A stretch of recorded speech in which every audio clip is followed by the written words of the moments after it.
Oh, I had a really good time. The public was really friendly. Arlindo is amazing. He's a fabulous host. And of course, I was listening to the talks from the other divers. There was really, really interesting stuff, like so much crazy, groundbreaking technology that I admit I wasn't even aware of. So I had a really good time, and I look forward to coming back next year or this year. It's pretty relaxed. I mean, we're all like-minded people. We all love diving. We love the ocean. We love animals. We love wildlife. So we all have like these subjects we like to talk about. So it was pretty relaxed and just very friendly atmosphere. I didn't know many of the people I saw there, and at the end of a couple of days, it felt like we were all best friends. So that was pretty cool. A little bit, during the coffee breaks, during the dinners, during all of those moments, you got a glass of wine in your hand, you're just chatting to the person in front of you and next to you, and obviously you ask what they do, and you tell stories about what you do. So yeah, it was a lot of fun. Yeah, actually, the guy who went after me, Jonathan, I believe, he has a show in America. We had a really nice chat outside. We actually exchanged some correspondence after. He may come to the Azores and do one of his shows. So I'm very excited about that. I mean, he was just a very enthusiastic speaker. We both talked kind of fast. We were joking about that. We both had a lot of slides to cover and not enough time. And so we were just like shooting through our talks. So I think we both laughed about how similar our style is, just kind of energetic and enthusiastic. So I really had a good time chatting with him. I mean, come on, it's hard to say how it would not contribute. I mean, it's the prime dive event of the year in Portugal. I mean, you have like the creme de la creme. Anyone who's anyone in the diving community in Portugal and even abroad comes to this event. So it just by getting people together, sharing our thoughts, sharing our experiences, also with the public, that even if there's some non-professional divers out there, just listening to everybody delivering their talks and explaining what they do, it's a fabulous experience. I mean, I highly recommend it for everyone. Well, I mean, like I said, the whole atmosphere is very pleasant. I thought Arlindo was an amazing host. The listening to the talks from the other divers was pretty cool. I loved Luis Rocha's also. I mean, I knew Luis Rocha before. He's a glorious scientist. I mean, so many papers published. The guy has done so many amazing things. So listening to him was pretty cool. Listening to Jonathan was also very cool. I really liked his style. I like to think they have similar, kind of crazy style as he does. So yeah, just a really, really cool experience to just be in that atmosphere for those 3 days. Yeah, of course. I mean, I'd love to. I've marked it out on my calendar, and if nothing crazy or stupid happens those days, I'll be there. Okay, that's an excellent question. Basically, this shift in perception forces us to do things really, really right. Like, obviously, we always strive to do things the right way. But now we feel the pressure. We feel that the public is scrutinizing our work, which is actually not a bad thing.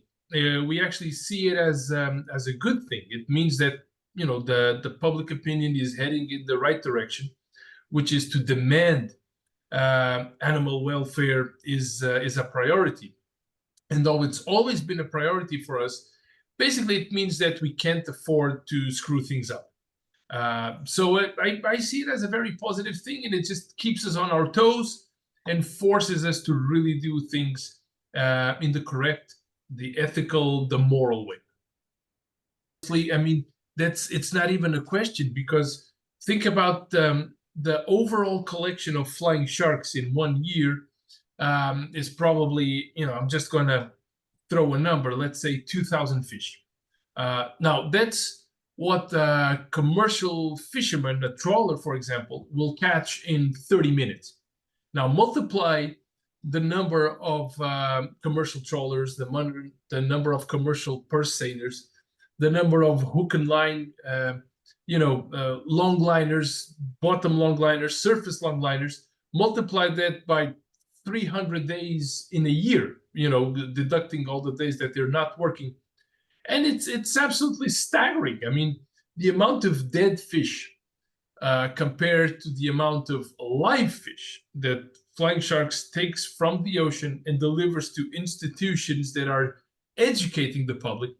There's not enough zeros on this screen to show, the percentage of just how lower and meaningless the percentage of the animals that we're taking compared to commercial fisheries. It's not even it's like a billion orders of magnitude less. So it's not even comparable. Sure. Well, I mean, it's all about sending the right message to the public. And I'm the first to admit that old aquaria and old zoos were horrible. They were horrible places. I mean, I'm the first to admit that. The enclosures were too small. The veterinary science wasn't, as good as it is now. There was no education. Sometimes there weren't even any signs that, people would just buy a ticket and look at the animals and that's it, and they'd go home. So that's the old way things were done. That's absolutely not the way things are done now. So veterinarians, the biologists, the divers, a whole array of people with a solid professional and scientific background are now behind these institutions, ensuring that the animals that they're displaying are covered, are surrounded by conservation and educational messages. And the best way to look at it is when you do questionnaires, when you do questions to the public before and after they visit the aquariums. People go in before, they're not really aware of climate change, of microplastics, of pollutions in the ocean, of pharmaceuticals and what the changes they're causing in gender ratio in fish in the ocean and all of that stuff. The public is completely clueless about most of them. After they visit the aquarium, you ask the same questions, and these people know these things. They know about climate change, they know about microplastics, they know about all of that. So it's very obvious that aquariums are doing an important job towards educating the public. And they're also doing a very important job towards lobbying a government. And you have a fine example in Portugal with that marine protected area that was just established in the Algarve. That had a very, very strong influence from the Blue Ocean Foundation, the Oceano Azul Foundation, and of course the Oceanário. Both those organizations had a lot to do with the implementation of that marine protected area. And this lobbying costs money. None of this stuff is for free.